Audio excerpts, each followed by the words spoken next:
다 같이 보실 하나님의 말씀, 네. 빌립보서 3장 10절에서 16절까지의 말씀입니다.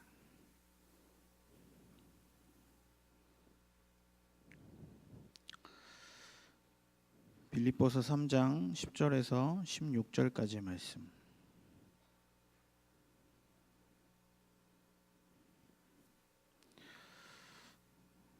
네. 찾으셨나요? 빌립보서 3장 10절에서 16절까지의 말씀. 교독해서 우리 하나님의 말씀 봉독하겠습니다. 내가 그리스도와 그 부활의 권능과 그 고난에 참여함을 알고자 하여 그의 죽으심을 본받아 내가 이미 얻었다 함도 아니요 온전히 이루었다 함도 아니라 오직 내가 그리스도 예수께 잡혀봐 된 그것을 잡으려고 달려가노라.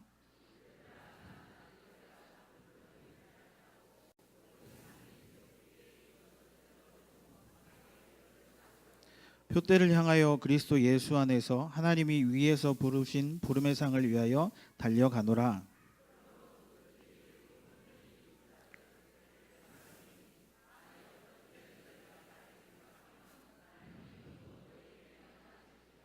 다 같이 봉독합니다. 오직 우리가 어디까지 이르렀든지 그대로 행할 것이니라. 아멘. 광고 몇 가지 드리겠습니다. 고등부 몽골 단기 선교팀을 오늘까지 모집을 합니다. 학생들 또 선생님들 혹시 어른들 있으시면 신청을 해주시면 분류해서 가도록 하고요. 고등부는 6일부터 16일까지 9박 10일간 진행을 하게 됩니다. 우리 자녀들 많이 갔으면 좋겠고요. 정원 20명이라고 되어 있는데 벌써 16명 신청했습니다. 네, 그리고 낙태법 폐지를 반대를 하는 서명 로비에서 받고 있습니다. 혹시 안 하신 분 계십니까?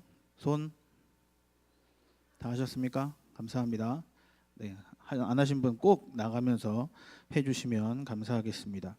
그리고 오전에 교회 주변 골목에 주차 단속이 있었습니다. 걸리신 분 안타까운 마음에 안 해야 되는데 어쨌든 신고를 누가 또 하셨다 그래가지고 단속을 좀 했는데 남구청에 꼭 주차를 해주시면 감사하겠습니다. 잘 하실 줄 믿지만 단속한 마음이 아파요. 단속 당하면 꼭 해주시고 우리 담임 목사님 또 부기총 부활주일 연합예배 준비 모임 회의차 우리 또 출타하셨습니다. 위에서 모든 일들 가운데 기도해 주시면 감사하겠습니다. 오늘 설교의 제목 여러분 다 같이 보실까요? 띄워주세요. 네, 다 같이 읽겠습니다. 시작. 오해하지 말라. 네, 제가 다른 제목을 하려 하다가 너무 세서 이게 좀 순화시켜서 제목을 한 건데 원래의 제목은 뭐냐면요. 착각하지 마. 자, 옆 사람 보고 이야기해 봅시다. 착각하지 마. 네, 착각하지. 이쁜 줄 착각하지 말고 잘생겼는지 착각하지 말고 네, 착각하지 마. 그리고 옆 사람에게 다시 인사합시다. 함께함이 기쁨입니다. 옆에 계셔서 감사합니다. 자, 이렇게 하면요 이제 끝까지 인사를 안 하시는 분들이 계십니다. 꼭 인사를 좀 하시고 옆에 계신 분들이 누가 앉으셨는지 잘 봐주셨으면 감사하겠습니다. 오늘 말씀에요 사도 바울은 오해하지 말라 이야기합니다.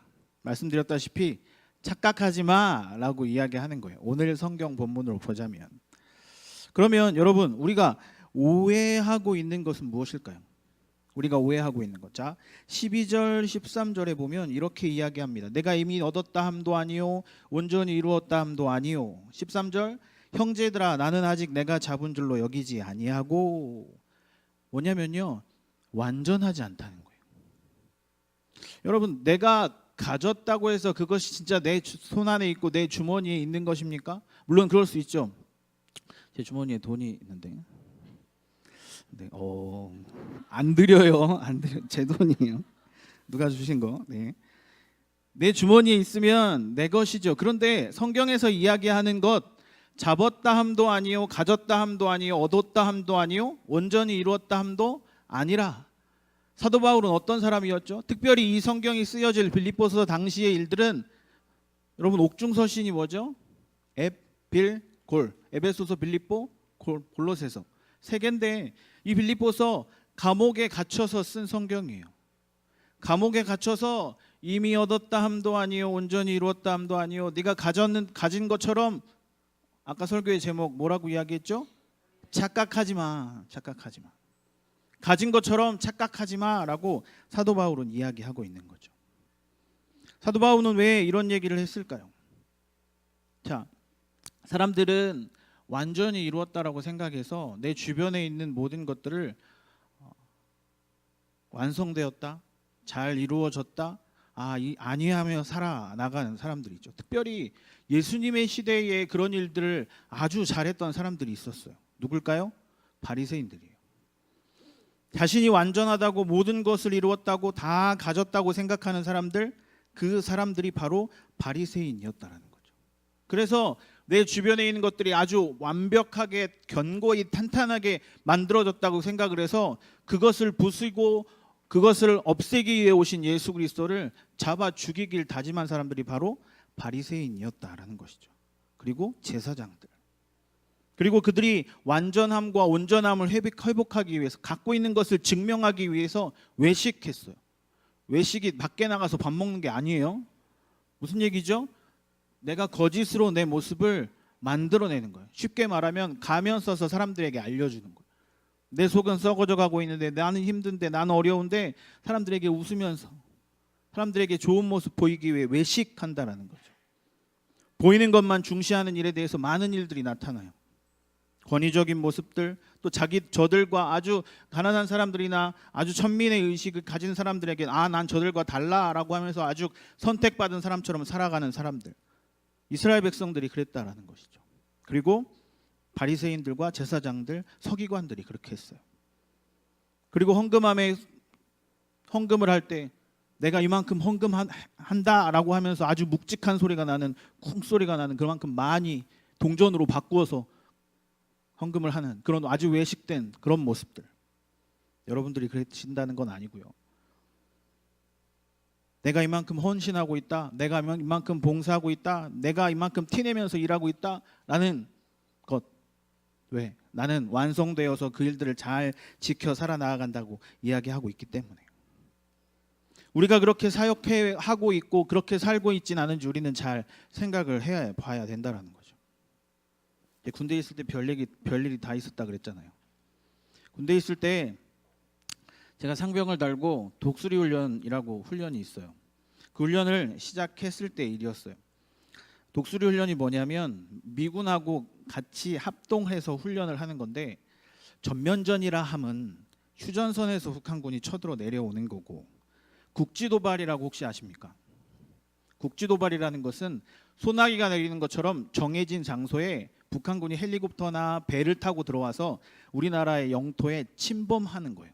그러면 국지도발이 났을 때 그 북한군을 발견하는 주민의 신고로 들어온 북한군을 처치하고 잡고 처리하는 그 과정의 훈련을 하는 거예요. 가장한 대항군이 이제 그 지역에 나타나서 주민의 신고를 받고 부대에 있는 오대기가 출동하고 뭐 여러 가지 관계가 있어요. 그런 일들, 그런 훈련을 이제 했을 때였죠. 그런데 이 훈련은요, 제일 하급 부대, 그러니까 위에 있는 상급 부대는 연대고 사단이고 군단인데 대대쯤 되는 아주 하급 부대에서 주민의 신고, 여러분들 같은 주민의 신고로 여기 북한군 나타났어요 전화하는 것으로부터 시작이 돼요. 그러면 그 전화를 어디로 하느냐?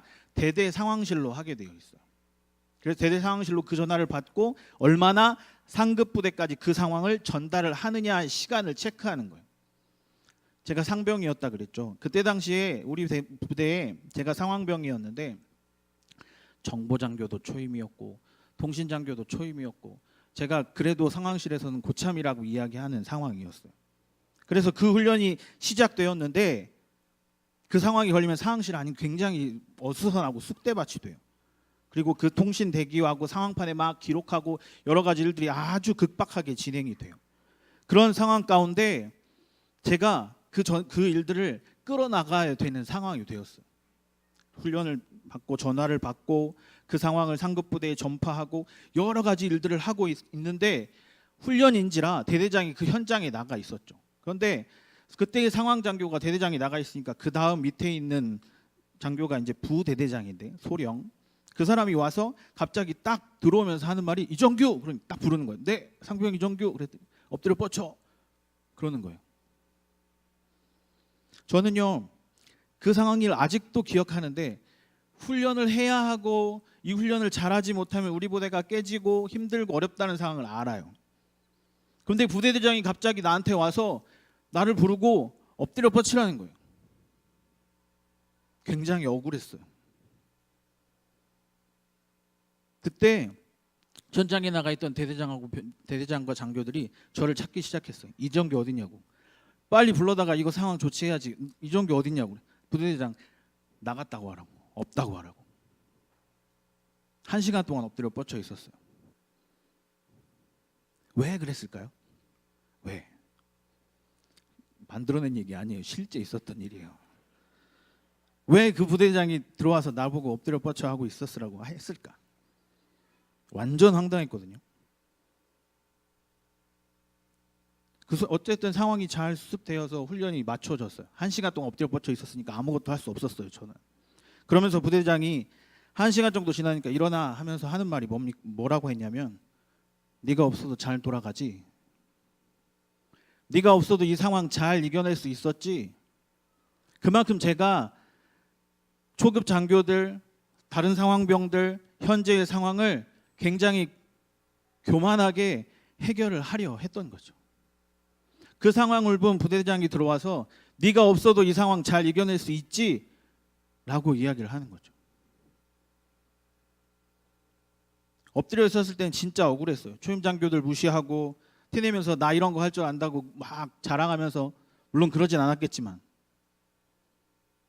오해하고 착각하고 있었다는 거예요. 제가 내가 없으면, 내가 이 상황을 이겨내지 못하면, 여러분 상황에 여러분의 일들 가운데에도 이런 일들이 일어나지 않습니까? 겸손하게 모든 일들을 잘 이겨내고 하나님은 우리에게 많은 것을 주셨지만, 하나님은요 내가 그 능력을 하나님을 의지해서 펼쳐나가길 원하시지, 내가 했다, 내 일들로 내 마음대로 내 생각대로 하기를 원하지 않으시는 분이라는 거죠. 하나님은 우리에게 모든 것을 찾을 수 있는 능력을 주진 않으셨어요. 많은 것을 허락하셨지만. 그래서 여러분, 그래도 잘 발견하신 분들은 여기에서 말씀을 듣고 교회를 다니시고 예수 그리스도를 주인이라 영접하신 거고, 중등부 아이들처럼 이 자리에 나와서 특송도 하고 하나님을 찬양할 수 있는 거고. 그런데 그것을 발견하지 못한 사람은 세상에 빠져 힘들고 어렵게 사는 거예요. 하나님은 모두에게 다 같은 것을 주셨지만, 하나님은 우리에게 한 가지 한 가지 찾아내도록 만들어 주셨어요. 단번에 그것을 찾아내도록 만들어 주지 않으셨어요. 오늘 본문 바로 위에 보면, 그러나 무엇이든지 내게 유익한 것을 내가 그리스도를 위하여 다 해로 여길 뿐더러 이야기했어요. 이 무슨 얘기입니까? 사도 바울은 자신에게 유익한 것을 다 버렸다라고 이야기했어요. 착각해서 내가 그것을 교만하여 힘써 나 아니면 안 되라는 생각으로 그 일들을 이루어내는 것 아니라, 나에게 유익한 것은 다 버렸다라고 이야기하는 거죠. 배설물, 해로 여기고 버리고 처치하고 처리하고. 여러분, 쓰레기를 끌어안고 사시는 분 계십니까? 아무리 사랑스럽고 아무리 쓰레기를 소중히 여긴다 한들 그 쓰레기 봉투를 내 침실에 두는 분 계십니까? 아니잖아요. 버리셔야 돼요. 그 착각과 오해 가운데 나오셔야 된다라는 거죠. 우리는 완전하지 않아요. 사도 바울은 자신에게 유익한 것을 버렸다 이야기했어요. 그리고 그것을 잡기 위해 달려간다 이야기했어요. 무엇을? 완전하기 위해. 오늘 말씀에 보면 10절에 이렇게 이야기합니다. 내가 그리스도의 부활의 권능과 그 고난에 참여함을 알고자 하여. 부활에 참여하는 것, 그리스도의 고난을 아는 것, 그것을 알기 위해 달려간다. 사도 바울은 고백하고 있는 거죠. 없다 이야기했어요. 완전하지 않다 이야기했어요. 내 손에 그것이 없는 거예요. 그렇기 때문에 내가 손을 뻗어 그것을 잡아야 하는 거예요. 여러분, 바로 앞에 아주 맛있는 아이스크림이 있다 한들 그 아이스크림이 녹을 때까지 내 손을 뻗어 그것을 내 입술에 넣지 아니하면 달콤함을 느낄 수 없는 거예요. 동일하게 하나님은 우리에게 아이스크림을 나에게 허락해 주셨는데 그것을 뻗을 수 있는 능력을 우리에게 다 주셨는데 누가 뻗어서 그것을 먹느냐는 거죠.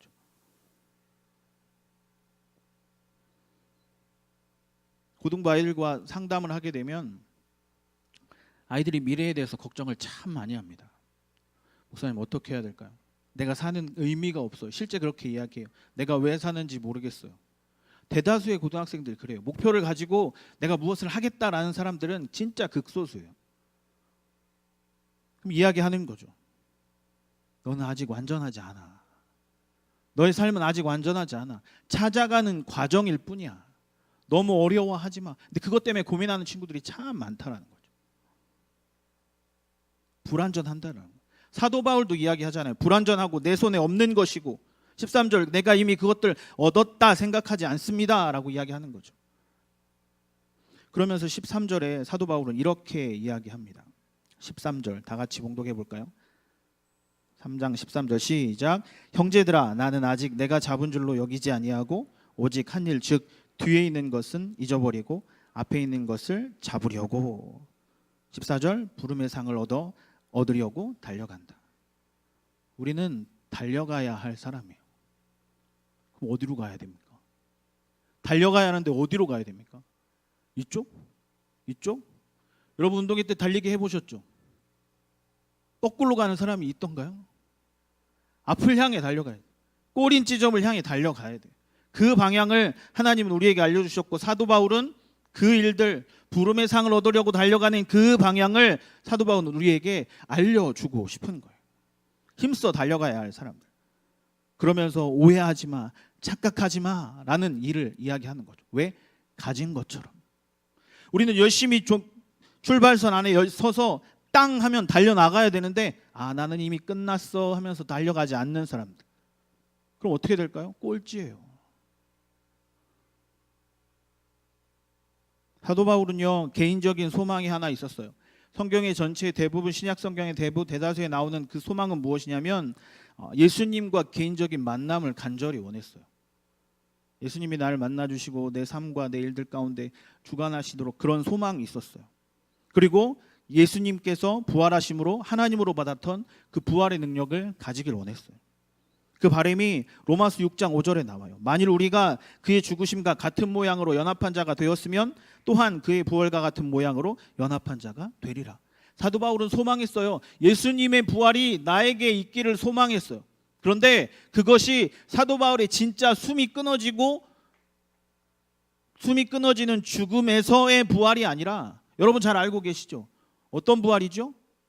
죄된 자아로부터 내 자아가 죽고 거듭나 새로운 생명을 얻는 것에 대한 부활을 사도 바울은 소망했다라는 거죠. 바로 그 이야기를 오늘 말씀에 하고 있는 거예요. 진짜 내가 숨이 끊어져서 이 생에 다 하고 시체가 되어서 죽는 것, 그것을 말하는 것이 아니라 내 죄된 자아가 죽고 거듭난 또 다른 새 자아가 나타나 하나님께 영광에 돌리는 것을 사도 바울은 이야기했다라는 것이죠. 로마서 6장 8절 만일 우리가 그리스도와 함께 죽었으면 또한 그와 함께 살 줄 믿노니. 사도 바울은 그걸 소망했던 거예요. 여러분 나에게 그 일들을 대입시켜 봅시다. 여러분 죄단 자아가 죽었습니까? 사도 바울이 그렇게 소망했고 공부도 잘했고 아주 뛰어난 사람이었어요. 재산도 많이 있었겠죠. 사람들이 그에게 다가와 나를 제자 삼아 주십시오 하는 사람들도 굉장히 많았을 거예요. 그런데 그 모든 것을 다 해로 여기고 배설물과 같이 여기고 어떻게 했습니까? 내가 가지지 않았다. 나는 아직 완전하지 않다. 나는 아직 완벽하지 않다라는 고백을 스스럼 없이 하게 되잖아요. 우리는 어떻게 살고 있습니까? 예수 그리스도를 통해 거듭난 자아를 가지고 계십니까? 쉽게 대답 아멘 못하시잖아요. 그러기를 우리는 소망해야 하는 거예요. 그게 신앙생활이에요. 여러분 주일의 예배를 통해 매일 말씀을 묵상하고 찬양을 듣고 새로운 존재들을 매일매일 일으켜서 하나님 영광 받아주십시오. 오늘 하루도 하나님 나와 함께 해주셔서 너무 감사합니다 라는 고백들이 나와야 되는데 그렇지 않다라는 거예요. 물론 그렇게 하신 분들 계시겠죠. 점점 발전시키면 돼요. 그래서 사도 바울은 거듭난 죄된 자아를 죽이고 거듭난 새로운 존재를 잡으려고 달려간다라는 거예요. 내가 하나님을 온전히 의지할 수 있도록. 아까 사도 바울의 개인적인 소망이 뭐라 그랬어요? 예수님을 만나는 거라 그랬잖아요. 그 예수님을 만나는 그 소망을 가지고 그 방향으로 달려간다라는 거죠. 그럴 때 하나님은 우리에게 선물을 허락하세요. 그 선물이 말씀의 마무리입니다. 15절을 다 같이 읽어보겠습니다. 15절 찾으셨습니까? 시작. 그러므로 누구든지 오늘 온전히 이룬 자들은 이렇게 생각할지니 만일 어떤 일에 너희가 달리 생각하면 하나님이 이것도 너희에게 나타내시리라. 아멘. 자, 우리가 달리 살아간다 할지라도 온전히 이룬 자들은 이렇게 생각할지니 만일 어떤 일에 너희가 달리 생각하면, 자, 다르게 살아간다 할지라도 오늘 설교의 주제로 보냐면 오해하고 착각하며 산다 할지라도 그 다음 뭐라고 이야기했습니까? 하나님은 우리에게 바른 길을 가르쳐 주시는 분이세요. 우리는 그것을 믿고 나아가야 돼요. 그렇다고 내가 오해하고 착각하고 계속 살아야 하느냐? 아니요. 그러면 안 돼요. 빨리 다시 돌아와야 돼요. 그러면서 다시 오해하고 착각하면서 가다가 아니네 하고 다시 돌아서고, 그런 일들이 내 삶 가운데 나타나야 된다는 거죠. 그것이 하나님이 우리에게 가르쳐 주시는 하나님의 은혜예요. 지지난주에 담임 목사님 모시고 일본 다녀왔습니다. 성도들의 배려해 주시고 장로님들 허락해 주셔서 남자들 6명이 다녀왔는데요. 칙칙한 남자들이잖아요. 목사님들 6. 그런데 제가요, 물론 지금까지 저 40인데 아니다, 만으로 39세. 네. 가족끼리도 여행을 많이 다녔죠. 물론 되게 좋은 경험들이 있어요. 그런데 남자 6명이 그렇게 잘 놀 줄 몰랐어요. 너무나 즐거운 여행이었고 너무나 은혜스러운 여행이었어요. 많은 것 보고 아름다운 것 보고 맛있는 것도 많이 먹었어요. 그런데 둘째 날 아침에 담임 목사님과 이렇게 6명이 모여서 경건회를, 매일 경건회를 했습니다. 담임 목사님을 모시고 갔으니까 했어요. 둘째 날 아침에 그 세인트하우스 거실에 모여서 경건회를 하는데 목사님이 은혜와 감사에 대해서 이렇게 이야기를 해주셨어요. 성도들의 은혜를 통해, 하나님의 은혜를 통해 이곳에 왔고 또 이 일에 대해서 우리가 감사해야 하고 하는 일들에 대해서 쭉 이야기를 하셨어요. 그리고 찬양을 하고 굉장히 은혜스러운 시간이었어요. 근데 그 시간에 내 머리에 박힌 두 단어가 바로 은혜와 감사였어요. 여러분, 은혜와 감사 어떻게 다를까요? 오늘 이 사도 바울의 일을 통해서 우리는 은혜와 감사를 어떻게 해석해야 할까요? 은혜는요, 내가 만들어낼 수 없는 일이에요. 은혜를 뭐라고 표현하죠? 하나님이 나에게 주신 선물이다 이야기했어요. 은혜는요, 내 자신에게 내가 주는 것은 선물이 아니에요. 선물은 누군가가 나를 위해 아주 아름답게 건네주는 거예요. 은혜는 내가 만들어낼 수 없는 거예요. 15절에 나오는 달리 생각하면 하나님이 이것도 너희에게 나타내시리라 라고 하는 이것이 바로 은혜라는 거예요. 여러분, 은혜 받았다 이야기하는 것은 내가 내 마음으로 감동이 돼요? 아니에요. 누군가 하나님이 나에게 주시는 감동이 바로 은혜인 거예요. 그럼 감사는 무엇입니까? 감사. 조금 눈치가 있으신 분들은, 은혜는 내가 만들어낼 수 없고 상대방이 나한테 주는 거라면 감사는, 그렇죠, 똑똑하시네, 내가 할 수 있는 거예요. 그런데 감사가 먼저여야 할까요? 은혜가 먼저여야 할까요? 설교 끝났습니다. 자, 감사가 먼저여야 돼요.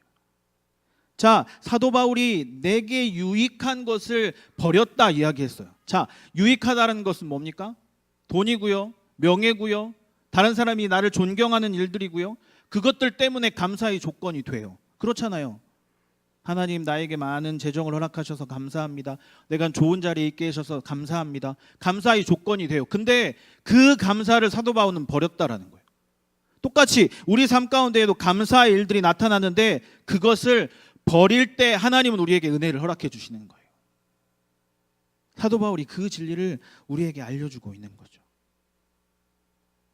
바울은요, 구원의 확신과 성도의 책임을 같이 합쳐져야 하는 영적인 원리에 대해서 이야기했어요. 하나님이 나에게 주신 은혜, 구원의 확신, 그리고 성도의 책임. 구원은 전적으로 하나님이 나에게 주신 은혜입니다. 내가 만들어낼 수 없는 거예요. 구원은 하나님이 나에게 주신 전적인 은혜. 그리고 우리의 의지적으로 노력하는 일들이 필요한 거죠. 그게 신앙생활이에요. 꼭 필요합니다. 그것이 감사이고 그것이 노력이에요. 그것이 믿음이에요.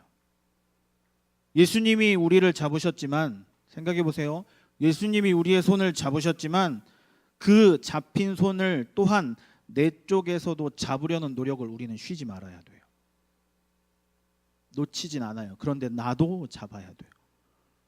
하나님의 주권과 섭리, 은혜를 믿어야 하지만 감사가 끊어진다면, 믿음이 게을러진다면 그것이 오해가 되고 착각이 되는 거예요. 내가 감사하고 있는 착각, 내가 믿음대로 살고 있다는 오해. 오늘 설교의 제목처럼 오해하지 말아야 합니다. 내가 잘 살고 있다는 것, 내가 하나님 앞에서 잘 나아가고 있다는 것을 오해하시면 안 돼요. 감사함으로 하나님의 은혜를 누리시는 여러분의 삶이 되시길 주님의 이름으로 소망합니다. 설교를 들으신 감동이 되시는 대로 우리 찬송가 292장 우리 찬양할 텐데요. 사도 바울은 그렇게 이야기했습니다. 자기가 모든 것을, 세상에 있는 것들을 가졌지만 그 일들은 다 해로 여긴다 이야기했습니다. 그리고 구원의 일들, 예수 그리스도의 부활의 일들을 소망한다 이야기했어요. 여러분도 하나님의 은혜와 능력 안에 거하실 때 그리스도의 부활을 소망하는 여러분들이 되시길 주님의 이름으로 축원합니다.